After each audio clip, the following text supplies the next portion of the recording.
Subject: Staff Sergeant, Power. Species: Human. Species description: Mammalian humanoid, no tail, 6'2", 1.87 meter average height, 185 pounds, 84 kilogram average weight, 170-year life expectancy. Ship: not available. Location: classified. "Move, move, move!" I shouted, as the hatch hissed open. Simmons took point as our fire team rushed out of the landing craft, rifles at the ready. A group of drones were waiting for us with their hands held upward, palms facing us. Omega and his contact had agreed on this being the sign that the drones were part of the rebellion. We moved past them, and 2 additional MARSOC fire teams joined us in securing a perimeter as Marines and crates began being unloaded from the shuttle. My team and I kept our weapons trained down the massive hallway to the shuttle's left, looking for any sign of the enemy force. However, further down the hall were other Marines doing the exact same thing we were. One of them treated us to a silly wave, and Simmons chuckled as he waved back. Soon after, though, a distant staccato of gunfire came from behind us. Omega had taken the Omni-Union's eyes and ears from them, so the odds of running into security forces were low, but it would seem that someone got unlucky. Every Marine was equipped with armor-piercing ammunition, though, so hopefully they would be fine. 3 rank-and-file Marines approached us and set down a crew-served machine gun. "Alright, gents, we got it from here," one of them said. The Orion Firearms 60 caliber CS-3A machine gun was fairly new as far as crew-served weapons go. It was similar to the 50 cal M2HB, but the CS-3A was designed to be used against up-armored vehicles and unshielded shuttles. As such, the triggers were placed on the side of the weapon, and the ejection port is on the top, which allows the weapon to achieve a much higher angle of elevation in awkward positions. Because the ejection port is on top, though, it's definitely not a weapon you want to be using without a Guardian suit. Once the gun was finished securing itself to the ground, the Corporal and 2 other Marines took their positions and loaded it. It made a satisfying clunk as a fresh belt of 60 cal AP ammo was secured into place. I gestured to my team and began to look for an officer for further orders. "Got a mission for you, Staff Sergeant," Omega said, startling me. "We need to secure an FTL gate." "FTL gate?" I asked, as a nav marker appeared in my heads-up display. "Yes. The Grand Vessel is massive, so much so that it would take several lifetimes to traverse it without FTL travel. It would be extremely inefficient to install FTL drives on each and every shuttle that the Omni-Union operates, so they utilize gates that maintain an FTL tunnel, for lack of a better phrase. We need to secure this gate system." "There are active FTL wormholes in this ship?" "Tunnel is a more accurate description, but yes. However, there's no cause for alarm. It functions quite similarly to our FTL communications." "What about the radiation?"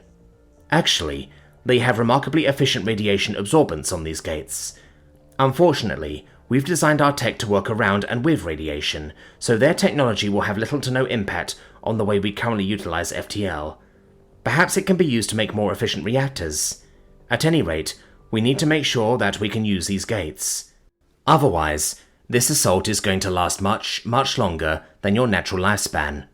Which is fine, so long as it keeps the OU out of the Milky Way, but it would be a less than ideal situation."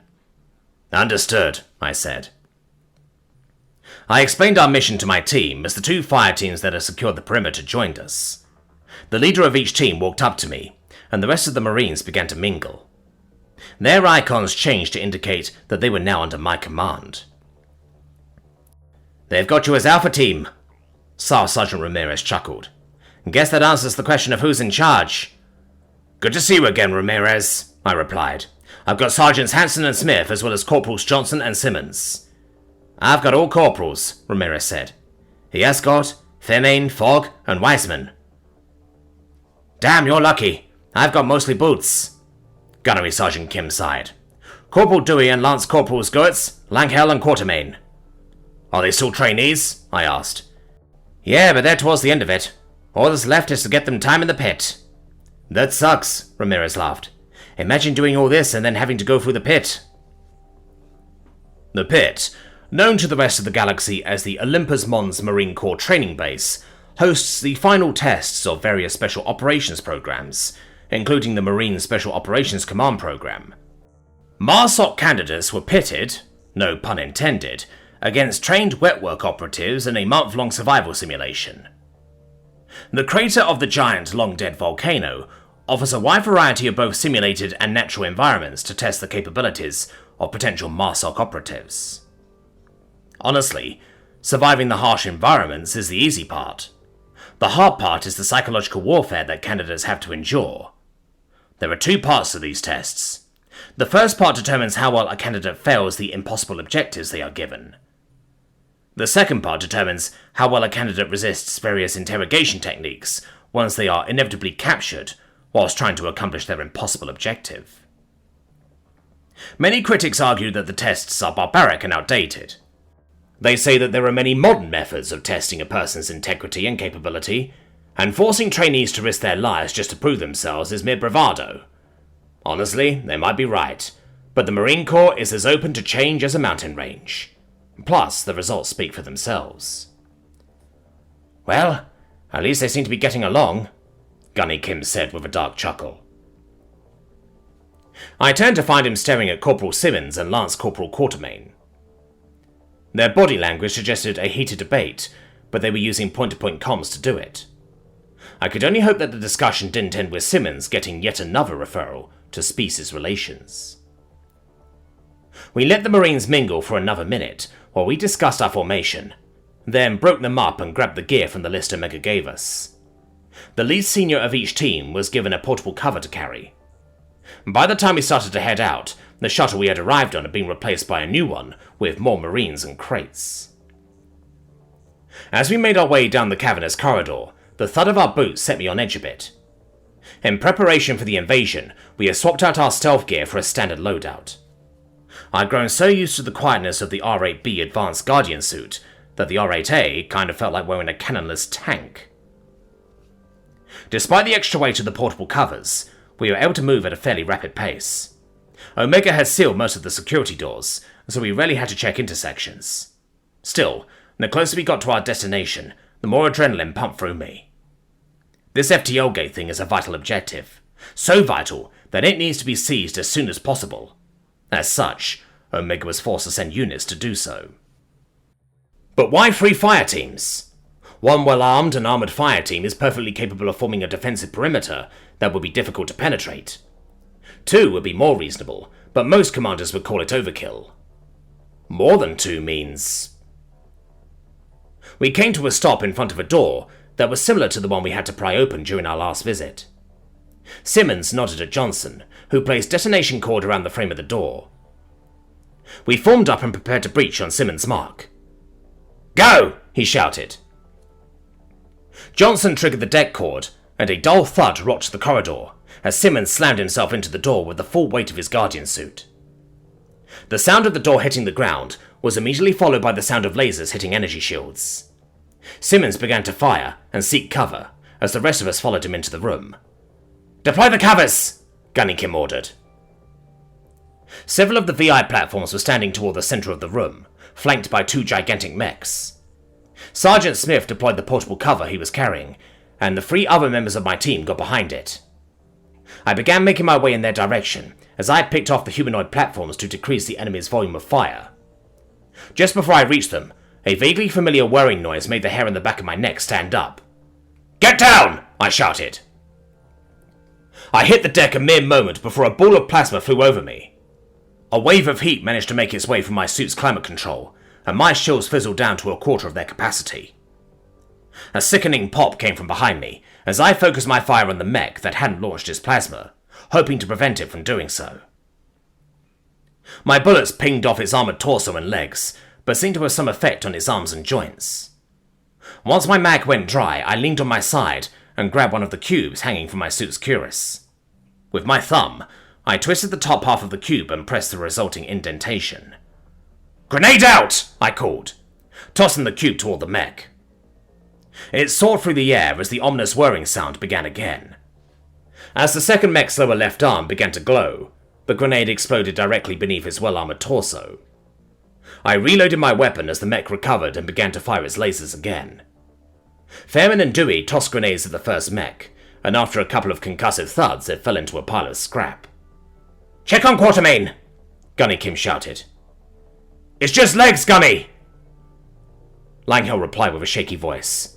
"Focus fire!" I ordered. "Drop that mech!" 2 more grenades clattered to the ground beneath the remaining mech and detonated. The massive machine collapsed onto a couple of the bots as we renewed our assault. 1 magazine later, the room fell silent. "Status!" I said, climbing to my feet. 4 green lights lit up on my HUD. I glanced at my Marines, thankful that they were still standing. My eyes then fell on the remains of Corporal Quatermain. It was a sight that wasn't exactly alien to me, but I knew I'd see it again the next time I slept. "1 down," Kim reported. "KIA." "Shit." Ramirez shook his head at the sight. "Sorry, Gunny. My team is all green, Staff Sergeant." "Omega, do we have reinforcements en route?" I asked, unable to look away from Quatermain's remains. "Yes." "Roger that. Okay, bag him and tag him for retrieval," I ordered. The room we were in was even larger than the corridor we had come from. On the far side of it was a pit with several shuttles parked nearby. 3 obvious points of entry in the form of doors grabbed my attention. "Alright, I'm guessing the pit is the warp gate thing," I said. "Ramirez, Kim, your teams will take the doors. My team will keep eyes on the gate." "Belay that," Omega said. "You need to board one of those shuttles." "Fuck that!" Kim and Ramirez said in unison. "Omega, we're under-equipped," I argued. "We need AT before we push through the gate." I took a quick glance at the pit. The gate itself was obvious, a multicolored metal circle suspended about halfway down the pit. But the only sign of a wormhole was a slight waviness in the air and an occasional glimmer of light. Like a tiny amount of glitter in a tub full of crystal clear water. "The other side of the gate is unguarded at the moment," the AI assured us. "The OU doesn't have access to this side, so your defensive perimeter needs to be on the other side." "Just playing devil's advocate, but that'll also mean we can have more guns facing out," Simmons said. "And what about Quatermain?" Kim asked. "A full platoon is on its way," Omega said. "Once they arrive, they will transport him back to the rear." "Yeah, that's obvious. I was asking about when we'll get our chance for payback." "I see," the AI chuckled. "Tell you what, once the gates are secure, I'll let you be the tip of the spear that we drive into the heart of the Omni Union. As a matter of fact, if all goes according to plan, you'll be the first ones to confront their leadership. How does that sound?" "Hoorah!" we replied. Payback. Can you really get that against machines that are next to mindless? Can an automaton that's completely devoid of a soul even understand the desire for revenge? Virtual intelligences don't even mourn their dead unless they're programmed to.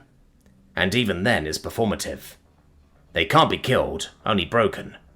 A VI platform, or even an AI platform, can be rebuilt the same as it was before it was broken. It can even pick up exactly where it left off, completely unaware that it had been broken in the first place. We can't. Lance Corporal Quatermain and all those who will be joining him are gone for good. These somber thoughts accompanied me while we boarded one of the Omni Union shuttles. As Omega powered up the craft, another thought occurred to me. You can't get payback from robots, only their creators.